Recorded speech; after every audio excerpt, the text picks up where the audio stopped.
Bien, bonjour à tous et à toutes. Je suis content de vous retrouver, même si c'est virtuellement. On va commencer tranquillement la rentrée avec une toute petite séance, hein, parce que le cours euh, d'aujourd'hui, il était vraiment tout petit.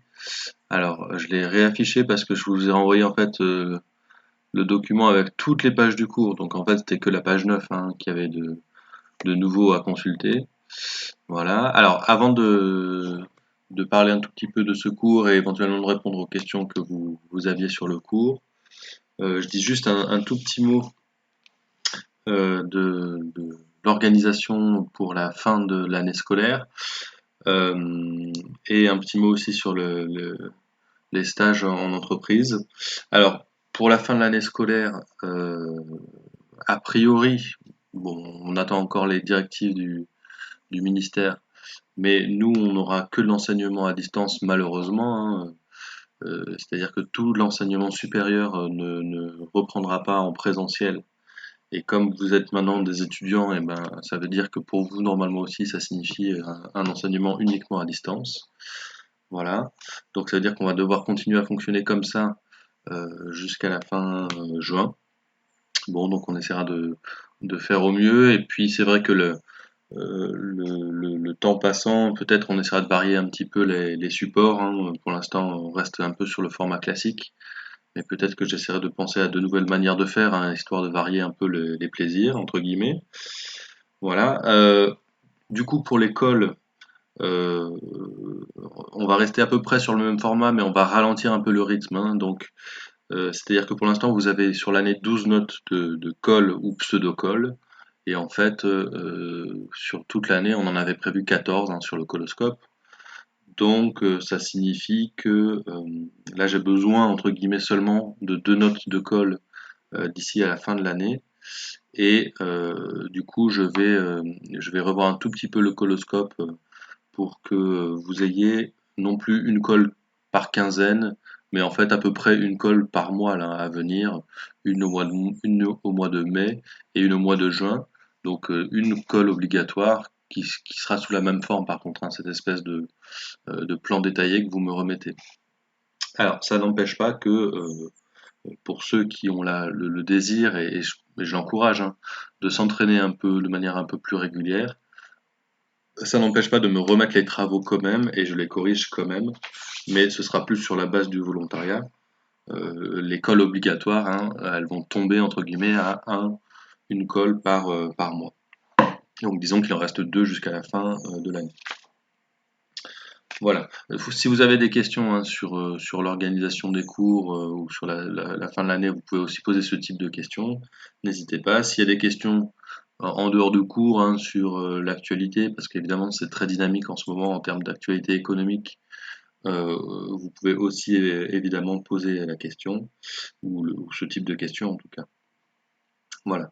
Euh, pour le DST que vous aviez fait le 7 mars, hein, donc le quatrième DST, je suis en train de terminer le paquet. C'est pour ça que j'ai programmé la séance de correction à jeudi prochain pour me laisser le temps de les corriger. Mais surtout, en fait, ce qui me prend le plus de temps, hein, c'est que à chaque fois que je finis de corriger enfin, le plus de temps, j'exagère. Mais ce qui prend du temps, c'est que à chaque fin de copie, je dois la scanner, l'enregistrer pour pouvoir ensuite vous les envoyer. Et ça, c'est évidemment un petit peu plus long que d'habitude. Voilà. Alors sur le cours d'aujourd'hui, pour ceux qui sont arrivés un peu en cours de route, hein, je remonte la page, puisque je vous ai envoyé toutes les pages du cours. Mais je remonte la page qui était celle qui était nouvelle hein, pour la séance d'aujourd'hui. C'était la fin du grand 2 petit 2 sur les enjeux économiques du vieillissement. Et en fait, il y avait principalement deux points, deux idées hein, que j'avais pas eu le temps d'aborder, qui sont ici sur le tableau virtuel. Euh, D'une part, donc l'existence avec le vieillissement d'une opportunité de croissance hein, dans ce qu'on appelle le secteur de la silver economy. Donc premier point du cours d'aujourd'hui. Et puis le deuxième point qui était sur le fait que cette opportunité de croissance, ce vieillissement comme moteur potentiel de la croissance, ne peut se réaliser que si les générations les plus anciennes, que si les vieilles générations ont la capacité de consommer. Donc si elles ont un pouvoir d'achat suffisant, un revenu suffisant, et ça n'est pas forcément évident. Alors, donc je vais vous laisser la parole si jamais il y a des questions. Alors, soit la parole dans le chat, soit la parole par micro, comme d'habitude.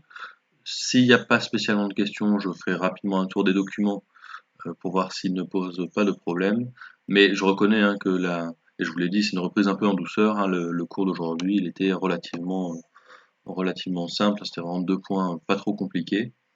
Voilà. Donc, est-ce qu'il y avait malgré tout sur ces 2 points-là des questions particulières, ou est-ce qu'il y a d'autres questions sur d'autres sujets auxquels je peux éventuellement répondre aussi d'ailleurs? Je laisse 1 minute pour voir s'il y a des questions qui arrivent.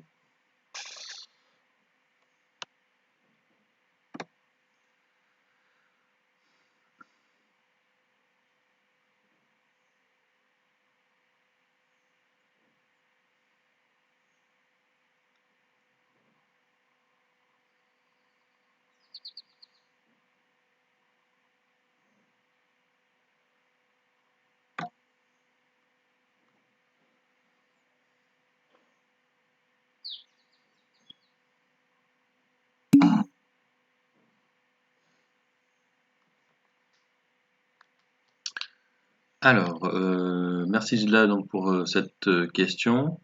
Donc, l'affaiblissement des solidarités intergénérationnelles euh, que je redévelopperai aussi et qu'on redéveloppera un petit peu ensemble dans le grand 2 petit 3, donc dans le cours de lundi. Euh, les, euh, la solidarité intergénérationnelle, c'est l'ensemble des transferts, alors donc principalement monétaires, mais qui peuvent être aussi des transferts en nature, entre guillemets, des transferts de services, par exemple se faire héberger ou offrir à manger, par exemple. Mais c'est l'ensemble des transferts monétaires ou en nature entre les différentes générations et qui n'ont pas un caractère obligatoire. C'est-à-dire que dans la solidarité intergénérationnelle, on entend en général l'ensemble des échanges donc entre des enfants et des enfants et des grands-parents, euh, qui se font sur une base encore une fois volontaire, non coercitive. Donc on ne parle pas dans la solidarité intergénérationnelle tellement des systèmes de retraite, par exemple, hein, mais on parle des échanges et des dons monétaires, des dons en nature entre les générations. Donc, dans les sociétés qui existaient, par exemple en Europe jusqu'au XVIIIe siècle, XIXe siècle, vous aviez une assez forte solidarité intergénérationnelle et très peu pour le coup de solidarité obligatoire hein, ou de mécanismes obligatoires. Euh, Par exemple, vous aviez les noyaux de la famille qui étaient largement élargis. Autrement dit, si vous voulez, dans la même maison vivaient plusieurs générations, des enfants, des parents, des grands-parents, voire des arrière-grands-parents pour les plus âgés. Et donc, il y avait une certaine solidarité puisque les grands-parents ou les arrière-grands-parents qui ne pouvaient plus travailler étaient pris en charge par leurs enfants et leurs petits-enfants. Euh, Là, c'était plus, comment dire, on était plus dans une dimension où les jeunes générations prenaient soin de leurs aînés en les hébergeant, en continuant à s'occuper de leur alimentation, etc., etc. Donc solidarité intergénérationnelle. Alors dans, la modernité occidentale à partir du 19e siècle, on, on, a, on considère que ces solidarités ont eu tendance à s'affaiblir. On verra ça lundi. Puisque par exemple le fait que la famille se recentre sur son noyau nucléaire, donc sur uniquement les parents et les enfants, ça fait que le lien avec les grands-parents, par exemple, c'est un petit peu distendu. L'existence, par exemple, aujourd'hui, d'établissements comme les EHPAD, hein, donc disons de maisons de retraite, hein, pour le dire vite, ça démontre que la solidarité intergénérationnelle, elle a changé de forme, elle est moins informelle, elle est moins naturelle, elle est plus organisée socialement par ces maisons de retraite ou par les pensions de retraite, par exemple aussi. Voilà, Gilda. Mais de toute manière, en fait, la question, hein, là, j'y réponds de manière un peu rapide. elle sera vraiment creusée hein, dans la partie suivante du coup. Ce qui est certain, c'est que lorsque cette solidarité intergénérationnelle devient moins forte, eh bien les anciennes générations sont plus fragilisées s'il n'y a pas de système social, s'il n'y a pas de système collectif obligatoire pour assurer leurs revenus, pour assurer leur consommation, pour assurer leur bien-être. Voilà, donc Gilda, j'espère que ça a commencé à répondre à ta question, et puis ce sera une question qui va être vraiment approfondie dans la prochaine séance. Alors, le dividende démographique, donc on l'avait vu dans la première partie du cours, dans le grand 1. C'est une notion qui est relativement simple. Elle désigne en fait le dividende démographique à la fois un moment et on pourrait dire une quantité démographique, hein, on pourrait dire ça comme ça. Donc le dividende démographique, c'est le moment où les générations des actifs, donc les générations qui ont entre 15 et 60 ou 65 ans, les générations en âge de travail, sont les plus nombreuses par rapport aux générations inactives, c'est-à-dire les générations en dessous de 15 ans qui ne travaillent pas encore ou au-dessus de 65 ans qui ne peuvent plus travailler. Donc c'est lorsque cette proportion des 15-65 ans est maximale, alors que les très jeunes ou les très vieux, entre guillemets, hein, ont moins de poids dans la pyramide des âges ou dans la société. Alors pourquoi on parle de dividende démographique? Parce que à ce moment-là, ces actifs, qui sont donc en âge de travailler, en âge de créer de la richesse, euh, ils, euh, ils n'ont pas, entre guillemets, à leur charge un nombre élevé de personnes inactives, qu'elles soient des jeunes générations ou des anciennes générations. Hein, autrement dit, ça veut dire que la richesse qui est créée par ces actifs, elle va leur profiter principalement et elle ne va pas être utilisée pour financer soit des retraites ou des dépenses des jeunes générations, ou alors l'éducation et le logement, l'habillement, etc. des jeunes générations. Donc ça va permettre quoi? Ça va permettre à cette quantité immense d'actifs à ce moment-là de générer beaucoup de richesses, et donc on peut le traduire économiquement en une croissance économique qui va être forte. D'accord? Alors ce dividende démographique, il a à voir avec le modèle de la transition démographique, puisqu'en fait ce dividende démographique, il arrive au moment où on est dans la phase centrale de la transition démographique. C'est-à-dire au moment où la mortalité a considérablement diminué, où la natalité est restée élevée, ça va produire un énorme accroissement démographique. Et puis ensuite, vous avez la natalité qui va diminuer. Donc les jeunes générations vont être de moins en moins volumineuses. Les anciennes générations sont pas encore très nombreuses. Et vous avez une espèce d'énorme masse, entre guillemets, hein, au centre de la pyramide des âges.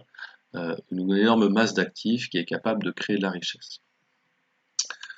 Voilà, Anaïs, je t'invite à aller revoir aussi cette notion hein, donc dans la première partie du cours. N'hésitez pas, je crois que Gilda a malheureusement a quitté la session pour raison de connexion. Vous me dites hein, à chaque fois si la réponse aux questions vous convient ou si vous voulez encore des précisions.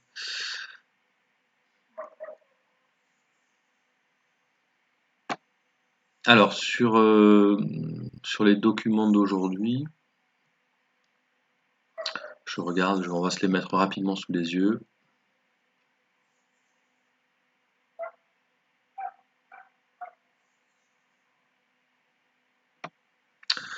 Alors oui, dans la silver economy, il est intéressant de noter que vous avez maintenant un certain nombre d'entreprises pardon, qui vraiment se spécialisent sur le secteur.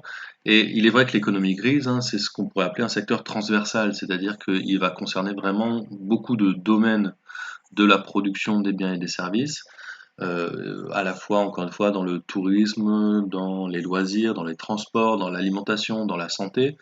Donc évidemment, c'est un secteur qu'il est assez difficile de structurer, et pourtant, hein, l'État, les régions, même l'Union européenne, essayent de soutenir les entreprises de ce secteur et donc ce secteur essaie de se structurer pour avoir plus de visibilité et obtenir davantage de subventions par exemple ou de financement public pour se développer. Donc c'est pour ça que vous avez des initiatives du type, alors je vous avais mis dans le cours et là c'est dans le document aussi, des initiatives comme ce qu'on appelle la Silver Valley. Alors vous savez, le terme de vallée, c'est vraiment l'idée de dire qu'on est dans des secteurs de haute technologie, en tout cas de volonté d'innovation. Donc la Silver Valley, c'est en gros des entreprises qui cherchent à innover au service des générations les plus anciennes. Voilà, et donc ce secteur-là est évidemment un secteur qu'on pourrait considérer comme un secteur d'avenir, puisque si le vieillissement s'accélère et continue de se manifester, de se développer, alors ces entreprises vont avoir une demande de plus en plus importante face à elles.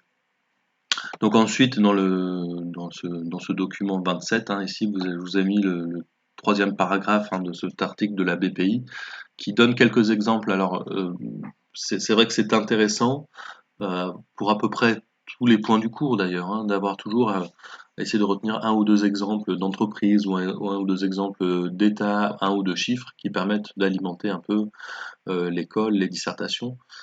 Puisque là, dans les corrections que je suis en train de faire du DST numéro 4, on peut parfois regretter qu'il n'y ait pas suffisamment d'exemples précis, concrets. Donc là, vous voyez, vous avez des startups, des exemples de startups qui sont entre guillemets spécialisés dans cette silver economy.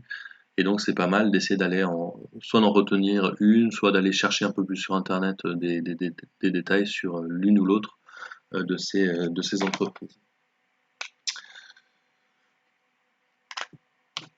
Vous m'arrêtez hein, s'il y a des questions sur les documents, pour ceux qui ont eu le temps de les lire. Alors la vitesse du vieillissement démographique, hein, j'espère que le document a été à peu près clair pour tout le monde.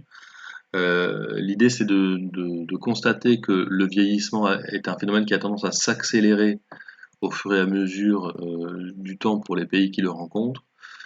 Et ici en fait vous avez le temps de vieillissement, c'est-à-dire le temps qu'il a fallu pour que la proportion des personnes de 65 ans passe de 7 à 14%, le temps de vieillissement pour pour de nombreux pays dans le monde.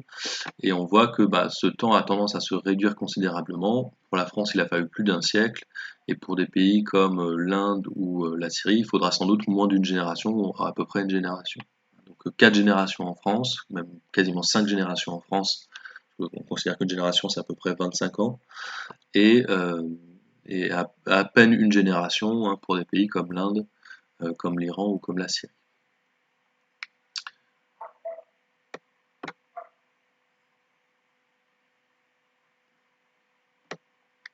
Alors, le deuxième point du cours hein, porte sur la capacité des pays en développement ou des pays qu'on appelle parfois du Sud à gérer ce vieillissement accéléré.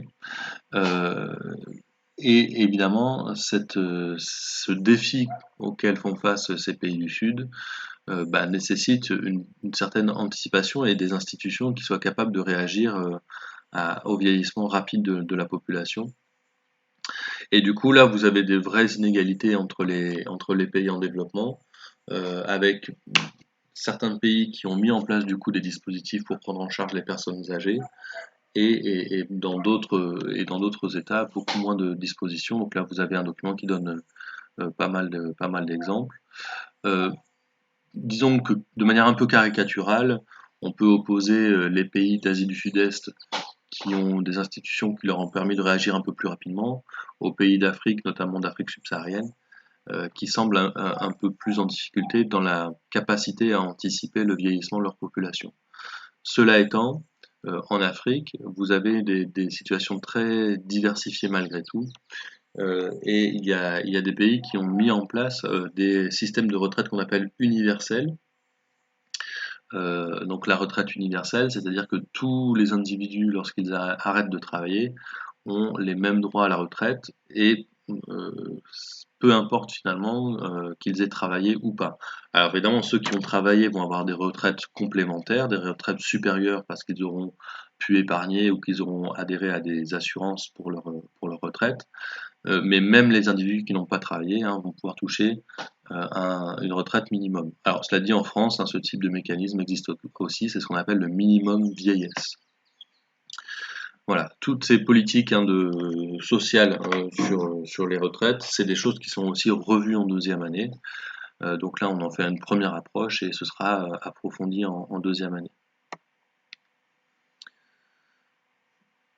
Donc, je disais que là, le document 30 hein, creuse un peu plus la question de l'Afrique, mais c'est un article que je vais vous envoyer d'ailleurs hein, parce qu'il est vraiment très très rapide et vous pouvez le lire en intégralité. Là, j'en ai sélectionné un extrait.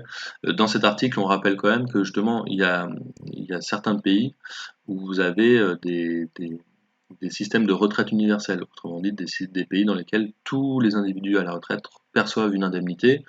Par contre, évidemment, cette indemnité, souvent, elle est très très faible. Voilà. Et puis il y avait un dernier petit document auquel j'ai pas donné de titre, hein. Je ferai la modification comme ça, je l'aurai pour la prochaine fois. Je ne vais pas nécessairement vous le renvoyer, mais c'est vrai que je préfère donner des titres aux documents hein, pour qu'on sache à peu près quelle est leur thématique, pardon, hein, principale. Euh, du coup, j'avoue que je le relis rapidement pour me le remettre en tête.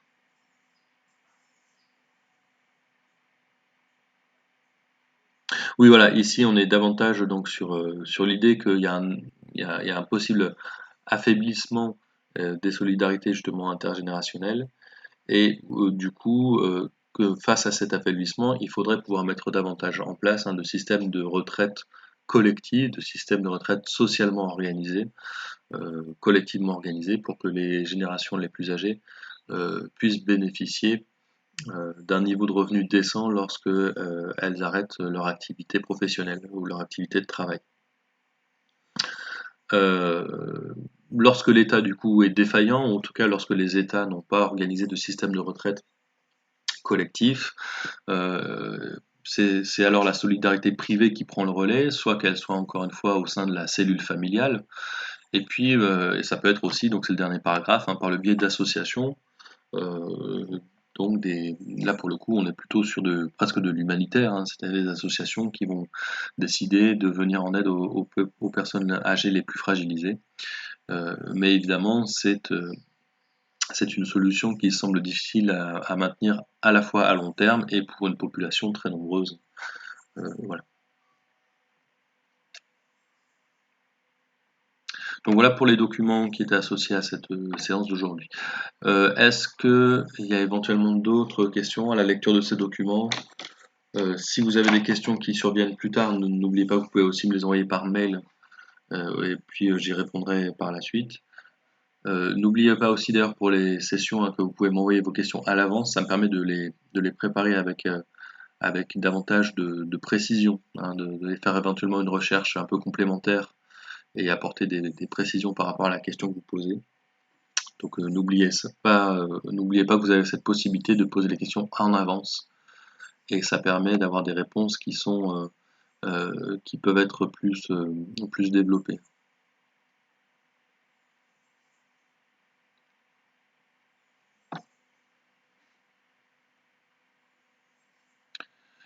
Ok, alors s'il n'y a pas de questions supplémentaires, on va bientôt s'arrêter. Juste une dernière remarque aussi. Évidemment, là, le travail à distance n'est pas très pratique et n'est pas forcément très simple pour tout le monde. Donc, si vous avez des difficultés à vous connecter, soit aux sessions en cours, soit enfin, c'est principalement le problème de connexion arrivera principalement pour les sessions en cours, hein. Mais si vous avez aussi, par exemple, là où vous êtes, du mal à avoir accès à un équipement informatique ou si vous avez du mal à avoir un espace pour travailler, n'hésitez pas à nous le dire, qu'on puisse un peu prendre en compte cela dans nos manières de travailler. Alors, Alan pose une question. Alors, je regarde juste. Oui, merci Alan. Alors c'est Anaïs hein, qui a ouvert son micro. Si tu peux juste fermer ton micro, Anaïs. Comme ça évite les bruits un peu sur mon bureau. Et comme j'enregistre à chaque fois la session hein, pour ensuite la mettre en ligne pour ceux qui ont des problèmes de connexion ou pour ceux qui n'ont pas pu se connecter à temps, Voilà, merci Anaïs. Alors, je reprends la question d'Alan. Alors, privatisation des secteurs de santé ne permettrait pas d'être plus performant et plus innovant. Alors, déjà, il y a certains, ce qu'on appelle le domaine de la santé, c'est quelque chose d'assez vaste, évidemment, hein. Donc, on peut dire qu'il y a certains pans du secteur de la santé qui sont déjà largement privatisés. Donc on pense principalement à la recherche pharmaceutique, aux laboratoires pharmaceutiques et à la production pharmaceutique. Et là, évidemment, on a beaucoup d'innovations, parfois presque un peu trop, entre guillemets, c'est-à-dire que vous avez des laboratoires qui peuvent très bien vous trouver des produits, des produits alors pas tout à fait de santé, mais disons de parapharmacie et vous les vendre à prix d'or. Je pense à des crèmes par exemple anti-H ou que sais-je, des remèdes miracles contre les petits bobos. Bon, par contre, après, pour la production de vaccins, par exemple, c'est une question très actuelle, évidemment.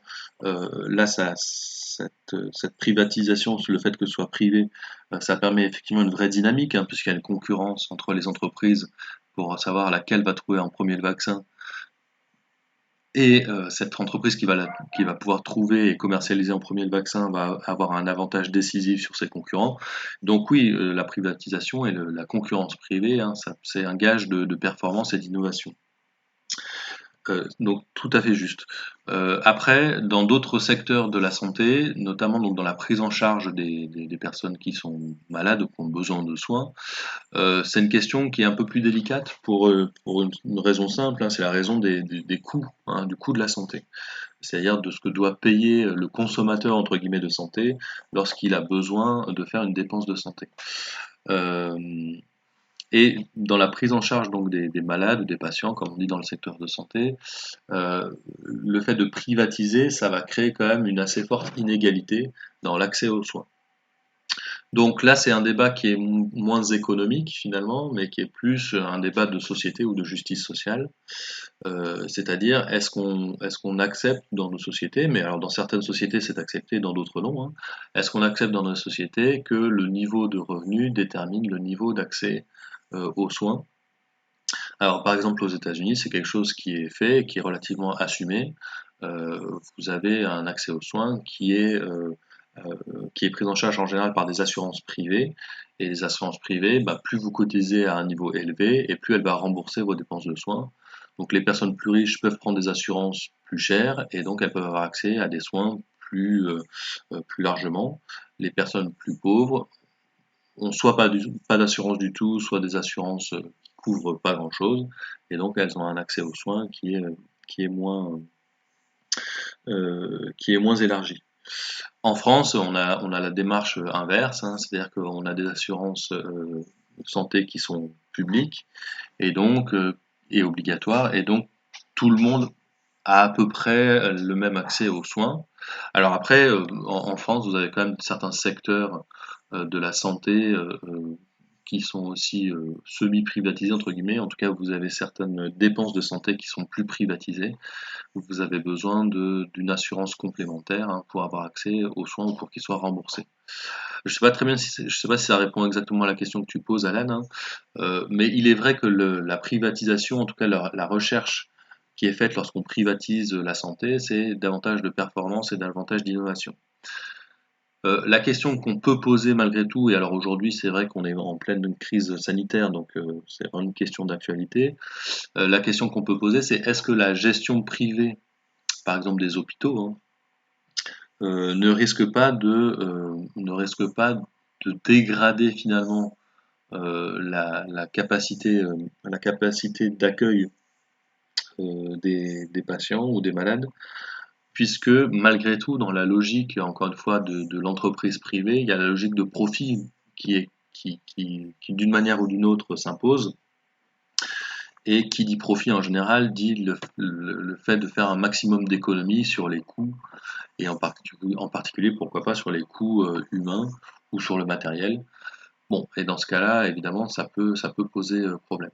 Alors, on le voit un peu d'ailleurs aujourd'hui, hein, puisque l'hôpital public en France, c'est un hôpital auquel on a demandé beaucoup d'économies finalement. Et ben, quand il a fallu avoir une capacité d'accueil très importante, l'hôpital public français s'est trouvé un peu en difficulté. Bon. Voilà, donc en